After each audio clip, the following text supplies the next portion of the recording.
学校限热，因为新冠病毒未当来出国，全台湾各地是一大群人，搁一大群人世界咧游览。真侪游客到外岛、到山南的秘境，展开着生态旅行。但是人来了，钱来了，环境煞载袂调。像伫个皮湖，旅客是坐甲饼，嘛来引发着粪扫甲欠水的危机。搁来，小琉球的海波，因为游客踩踏受到伤害。还有花莲的翡翠国、南投的蒙国水墙，拢因为来大量的游客，引发着未少的乱象。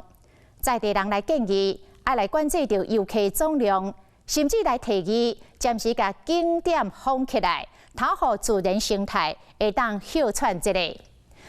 观光的商机甲危机要安怎来处理，搁要安怎来兼顾着环境的影响，咱做伙来思考。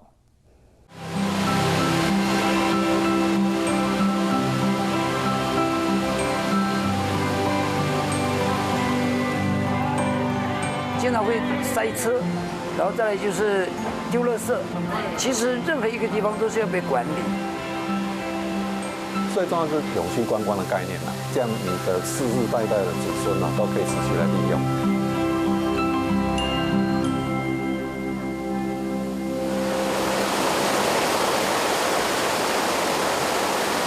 山峦边沿壮丽溪谷，畏悬的所在看落去，美丽景色拢看有。这是花莲秀林乡最近几年来新的景点叫翡翠谷，周末假期人有够多。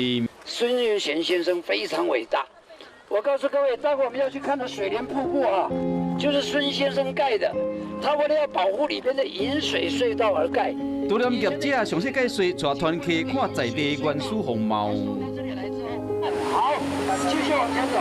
疫情之前几乎是没有生意的，但是疫情过后啊，哇，叫大家全部挤到我这来了，搞到部落都反弹，行车的人不方便，所以他们就抵制。我就建议村长啊，停车规划把它做好，然后做交通管制。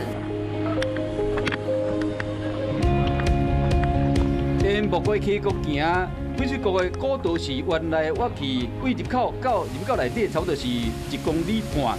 会使到第一阶的热门景点水帘水墙。很好玩，可以冲水。那怎么知道这个地方？朋友介绍的。翡翠谷这边是第一次过啊，以前会比较往太鲁阁那一个方向去走。还蛮凉的。对，还蛮凉的。不过感觉天气稍微差了一点啊，如果出大太阳的话，应该会更漂亮。好不好玩？好玩去！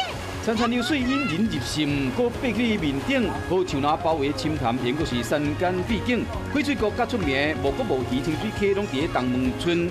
清水溪谷伫2016年因为天灾关系，加上部落的居民对着敢要开放意见无共款，封闭到即马已经将近5年。今日游客就开始转到共款有天然景色的翡翠谷。随着游客愈来愈多，乱象嘛开始出现，甚至一天可以容纳5000多人，那个很可怕的，而且非常的拥挤。有的时候呢，连第一阶我们都下不去。有的朋友他搞不清楚状况，在里边钓鱼，这个是不应该的。当然我们看到我们会劝导他，讲不听我们也没辙啊，因为没有被管理嘛。部落它的承载力都不会很高，就它的停车场它的路也不会很宽啦。另外就是说，你从聚落去到这个景点的地方通常有一段距离，天气这么热他一定会带饮料去。那有的喝完之后，他可能就带空瓶回来，他可能觉得很累赘，所以有人就会随手丢。同款的情形嘛发生在南投仁爱乡。这边的巷道有些不超过3米半，有的是2米半，所以那个大车、甲乙车要进去，连那个回转的那个巷道都没有。最近因为梦古瀑布很多人来旅游，我们这条路都是塞车。因为我们这边的蝴蝶的种类很多，小凤蝶、粉蝶、青蝶都很多，都在我们这个河流两边活动，他们在这边采蜜。对南方村长郭明德的脚步沿路行起哩，上远巷是要到蒙古水墙唯一的通路，嘛是南山区部落居民出入的重要道路。夏天的虫鸣鸟叫声，蝴蝶翩翩飞舞，生态资源真丰富。因为在地人烦恼讲，过度的观光，人有来，钱冇来，因为环境行挡袂掉。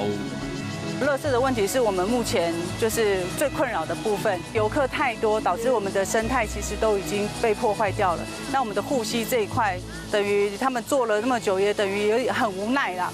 Hello， 有带垃圾回去吗？没有。好。有带垃圾回去？有带还是没有？有带垃圾回去，没留垃圾。好。如果我们没有做那个路障的时候，车子都跑到河流那边去，就是来这边玩水的时候，顺便在这边露营，所以造成我们很多的困扰。而且我们为了要让那个旅客知道说，在那个深潭里面已经造成了6个意外了，所以我们这边前面这边我们也放一个警告牌。阮的镜头更加翕到有2间家长竟然直接和囡仔伫溪底放尿，种种行为拢有可能对珍贵景观甲资源造成重伤。凤谷瀑布位在南山西部落的最里头，透过镜头可以看到，这里景致相当宜人，加上自然资源非常的丰富，近年来吸引许多游客前来朝圣，不过却也面临人潮过度涌入的问题。根据村办公室统计，以往包括疫情趋缓前，假日最多就是100多人，但是在疫情趋缓后，光是平日就有300多人到这里来，而假日更是有超过500人到访，当地负荷得了吗？他一早就跟我们教育了，就说哈，因为我们大家今天都是要到天然地方，如果说我们自己有什么垃圾的话，就是说我们自己带下山，你要留给下一个，人家还一样跟我们一样都可以欣赏到美景啊，对不对？这样子好的景色应该是要共享的。你们进来的时候有看到告示牌吗？是有看到了，不小心的人看不到。我是有建议说，不妨在这个河床旁边立一个告示牌，警示大家一下。很多人路又很小，他们也不会让啊。那个红绿灯啊，然后到家里要20几分钟，短短的路程呢，我是觉得那个没有游客他们比较好啊。当然游客来是最好，但是最好有一个规划，停车场方面呢，还有那个孟古瀑布里面。先行的话，我请当地附近的居民挪一些土地，让他们去停车，先解决停车位的一半的那个烦恼，然后在后面的话，我们又会建请我们公部门，大家一起来商讨停车位的问题、巷道的问题、掌控游客的问题，一定要管控在500以下。观光能量不够，瞬间大量游客入来，在地人真正是措手不及。南蒙村今麦已经开始规划研究配套的措施。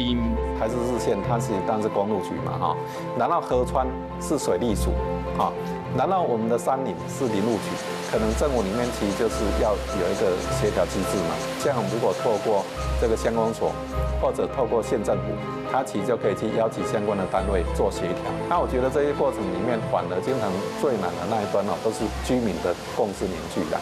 台湾现在比较就是一窝蜂，就是大家觉得这个景点是热门，突然间大家一窝蜂都往那边去。旅游的乱象一大的部分是我们本身岛内的环境哈，就是交通体系统这样可不可以负荷得了短时间的量哈，这个部分我觉得是其实比较大的问题。当疫情较回时，久旱风干林的过来游览市场大爆发，观光的商机甲危机应该安怎处理？澎湖的人潮过量，一直到7月下旬，海空入境人数超过18万人，等于是平均每一天拢有8600外人到澎湖去佚佗，引起粪扫甲欠水的危机。船啊、游览车都爆满了，好像是报复性旅游啊，这个不是好现象，太多了。屏东小琉球嘛创下一天14000人上岛的纪录，在地人12000外人，游客比在地人更较济。海埔更加因为人多，大海了了，观光局正在评估讲，敢要实施游客总量的管制。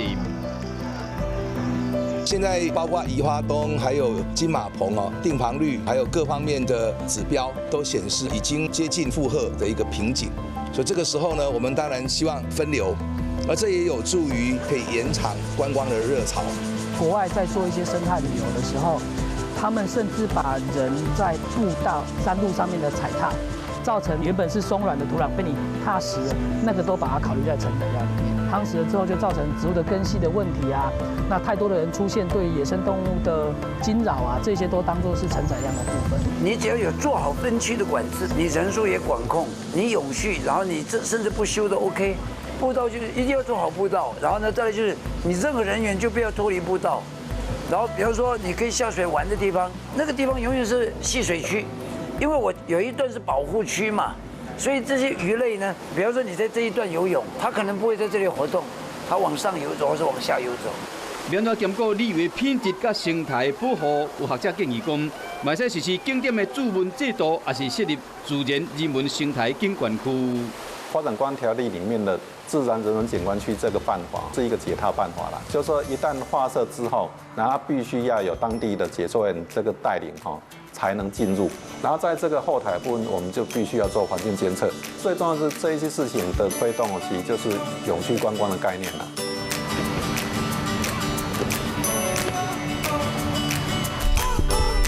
都因为海洋资源、特有的地方人文、壮阔的山林、丰富的生态，拢是台湾得天独厚的宝藏。我到出国和个人，我都暂时停下脚步，好好悠赏欣赏台湾的水。要过提进了观光，然后呢，2020年为危机看到转机，政府要安怎甲在地合作，制定长期规划，做好行销管理甲整合，这是和台湾改头换面，重新登上国际关键时刻。那尤其更加必须提升自我的素质，修复环境，才能真正达到观光的形象。